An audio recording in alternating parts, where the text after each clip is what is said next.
yang berjudul Adab Menggunakan Media Sosial.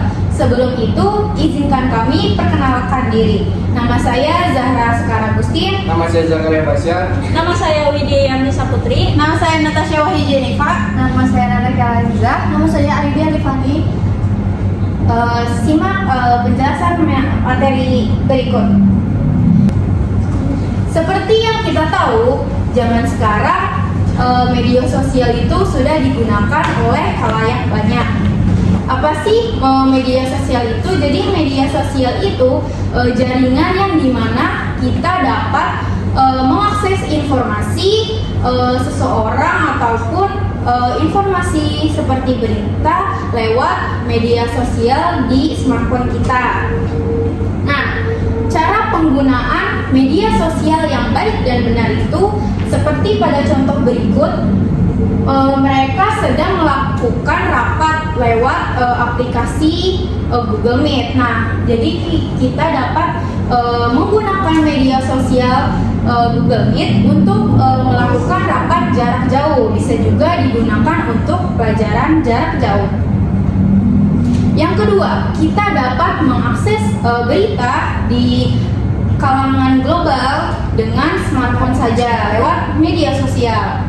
Nah, yang ketiga ini contoh dari rapat sebuah kelompok murid siswa ya. Jadi kan kita sebagai murid sekarang memakai kurikulum Merdeka yang dimana lebih banyak proyek kelompok daripada individu. Jadi kita memerlukan banyak komunikasi satu sama lain. Karena kita dibatasi oleh jarak, kita dapat berdiskusi lewat handphone. Contohnya lewat media WA Group. Nah, contoh yang keempat itu kita dapat mengakses berita lewat media sosial. Nih contohnya Nanda sedang mengakses berita di Instagram. Contoh yang kelima, seperti yang kita tahu, novel itu diperjualbelikan di toko buku, contohnya di Gramedia. Namun karena sekarang sudah teknologinya maju, jadi kita bisa membaca novel buatan seseorang langsung dari akun media sosial mereka. Contoh yang keenam, jadi kita bisa dapat memakai media sosial kita dengan berbagi pengalaman kita yang baik. Nah, contohnya ini dari akun Bu Vina Mulyana. Jadi di mana di akunnya beliau memposting pengalaman beliau sebagai HRD, bagaimana cara merekrut seseorang atau karyawan yang dimana pasti bakal diterima. Nah, beliau juga berbagi tips cara membuat CV atau lamaran kerja yang baik dan benar. Nah, berikutnya materi akan disampaikan oleh teman saya. Yaitu selanjutnya ada dalil nakli adab menggunakan media sosial, yang artinya, wahai orang-orang yang beriman, jika seorang fasik datang kepadamu membawa berita penting, maka telitilah kebenarannya agar kamu tidak mencelakakan suatu kaum karena ketidaktahuanmu yang berakibat kamu menyesali perbuatanmu itu. Quran Surat Al-Hujurat 49 ayat 6. Selanjutnya ada dampak positif bermain media sosial. Yang pertama ini ada sebagai promosi dan juga memberikan informasi yang secara up to date serta hiburan lainnya. Yang kedua ini sebagai media pengetahuan yang dimana kita bisa menggunakan media sosial untuk kita belajar secara tidak langsung menggunakan aplikasi seperti YouTube, Google, dan aplikasi lainnya. Nah, lalu yang ketiga ini sebagai komunikasi jarak jauh seperti yang dicontoh ini kan kita bisa berkomunikasi walaupun nggak tatap muka, tapi kita bisa komunikasi lewat gadget kita seperti handphone, laptop, dan gadget lainnya. Selanjutnya ada dampak negatif bermedia sosial.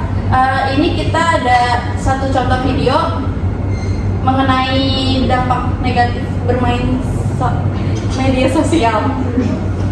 Saudara, setelah menjalani pemeriksaan pertama sebagai tersangka, Ida Fitri, pemilik akun menghina Presiden Jokowi, resmi ditahan. Ida Fitri dijerat dengan Undang-Undang ITE dengan ancaman hukuman 6 tahun penjara.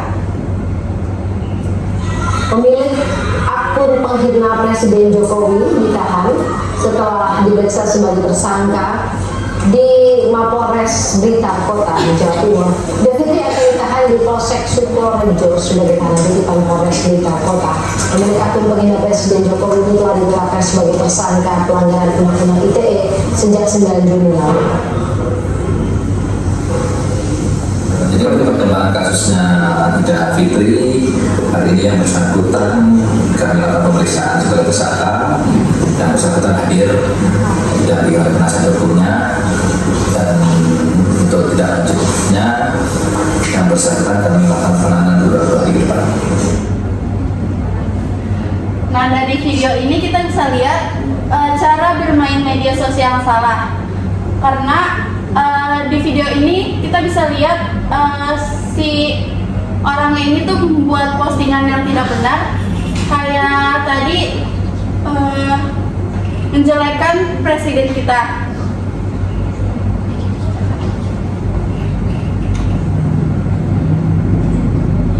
Selanjutnya ini ada contohnya. Yang pertama itu berkurangnya interaksi secara langsung. Jadi bisa dilihat dari contoh ini, kita walaupun lagi duduk bareng-bareng itu, tapi kita tuh sibuk bermain gadget gitu. Jadi komunikasi secara langsungnya itu berkurang. Selanjutnya akan dijelaskan oleh teman saya, yaitu Nanda. Jadi dampak negatif media sosial selanjutnya itu ada hedonisme. Banyaknya konten gaya hidup mewah dan hedonisme di media sosial membuat penggunanya lebih mudah terpengaruh untuk hidup lebih boros dan konsumtif. Ini contohnya mereka membeli barang-barang di online tanpa pikir panjang kegunaannya untuk apa dan lain sebagainya. Dampak negatif media sosial yang selanjutnya yaitu ada seorang anak laki-laki sedang belajar tetapi dia malah tertidur pulas. Nah, gambar sebelahnya ada seorang anak lagi bersantai-santai sambil men-scroll sosial media. Nah, bermain sosial media terlalu lama membuat penggunanya jadi malas belajar, kurang bergerak dan berolahraga yang membuatnya itu timbul penyakit. Terus yang selanjutnya ada penipuan online. Nah, di sini ada contohnya seorang pria kayak ngasih duit gitu ke wanita lewat online, tetapi ternyata wanitanya ini laki-laki yang jadi si pria yang ini tuh kayak jadi penipuan duit gitu. Terus banyaknya peretasan penipuan online membuat kita harus lebih hati-hati dalam bermain media sosial. Terus yang selanjutnya ada pornografi. Zaman sekarang ini banyak sekali konten-konten pornografi di media sosial yang membuat anak-anak di bawah umur dan remaja gampang sekali terpapar video-video seperti itu. Jadi kita harus hati-hati dan waspada. Kalau ada video-video kayak gini bisa dilaporkan. Terus yang selanjutnya ada perjudian online. Perjudian online ini contohnya kayak di game-game itu kan banyak ya. Jadi membuat penggunanya itu menghabiskan banyak uang untuk hal-hal yang tidak jelas. Selanjutnya akan dijelaskan oleh teman saya, Widya. Nah, di sini tuh ada video yang berisi tentang etika di dunia digital. Geografis dan budaya. Lo yang lagi ada bahasa Salatiga bisa komen dan berinteraksi dengan orang di Zambia. Lo yang sudah menjaga toko di Palembang bisa menikmati konten dari kreator di Bolivia. Setiap daerah dan negara punya budaya dan etika sendiri. Kita nggak bisa tuh samain kebiasaan kita sehari-hari dengan kebiasaan orang di luar sana. Masalahnya kita sering lupa seolah-olah semua orang yang ada di internet mengandung budaya yang sama dengan kita. Spanyol misalnya ada budaya siesta atau budaya Indonesia. Nah, nggak mungkin dong kalau orang Spanyol pasti mereka kegiatan Indonesia, terus kita bilang mereka itu malas.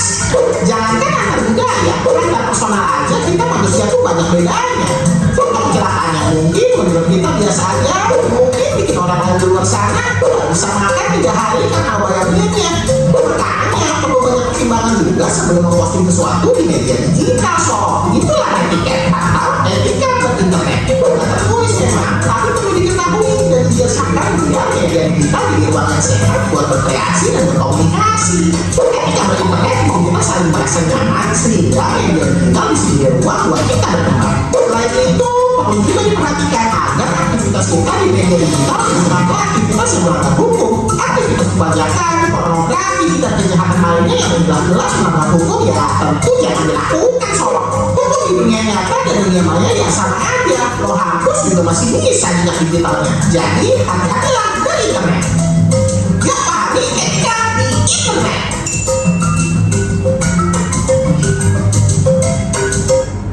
Nah, dari video ini itu mengajarkan bahwa dalam beretika media sosial tidak berkata kasar dan menghargai perbedaan karena setiap orang itu memiliki latar belakang yang berbeda-beda.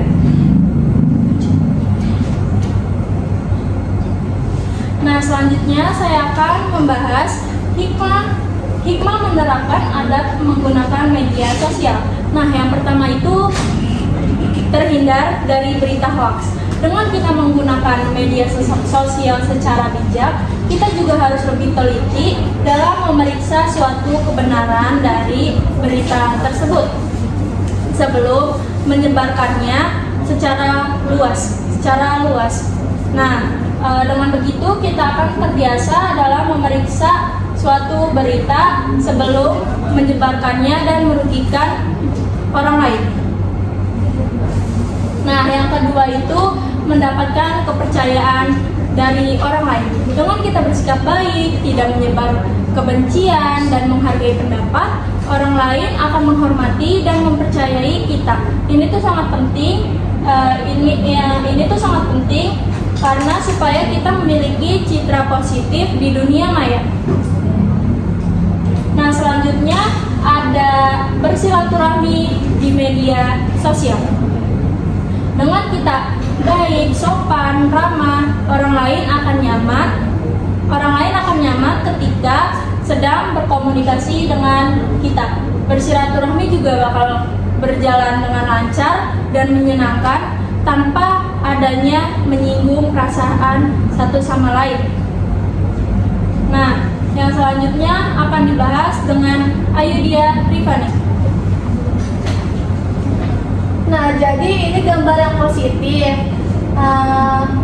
merupakan munculnya media online atau media sosial yang mampu mewadahi para pengguna internet di seluruh dunia dan sangat mempengaruhi di kehidupan manusia. Media sosial juga mempunyai dampak positif dan negatif, di antara memanfaatkannya memudahkan mendapatkan dalam berkomunikasi, bersilaturahmi dalam keluarga, teman maupun masyarakat, dan kemudahan mendapatkan informasi. Yaitu selanjutnya dampak negatif merupakan perilaku mengkritik di media sosial seperti berkata kasar dan perlu diibaratkan seperti menyebar dan perlu diibaratkan memasak racun yang mengotori nilai-nilai penting dalam agama dan etika. Yaitu selanjutnya dibacakan oleh Zakaria Basha. Selanjutnya contoh penerapan karakter adat bersosial media. Nah, di sini contoh yang positif ya. Seperti saya ingin memberikan informasi terhadap anggota-anggota yang di grup. Seperti Senin 24 Februari 2025 jam 6.30 sampai dengan jam 7.30. Kegiatannya itu senam. Di sini saya memberikan informasi tersebut karena supaya tahu di grup tersebut besok memakai baju apa agar tidak salah. Nah, yang ini negatif karena saya mengupload status tentang jangan ajak main Mobile Legends Sultan soalnya cukup. Di sini tidak baik, jangan dilakukan karena bisa mensakiti hati teman saya atau orang lain. Sekian presentasi dari kelompok 2. Kurang lebihnya mohon maaf. Wassalamualaikum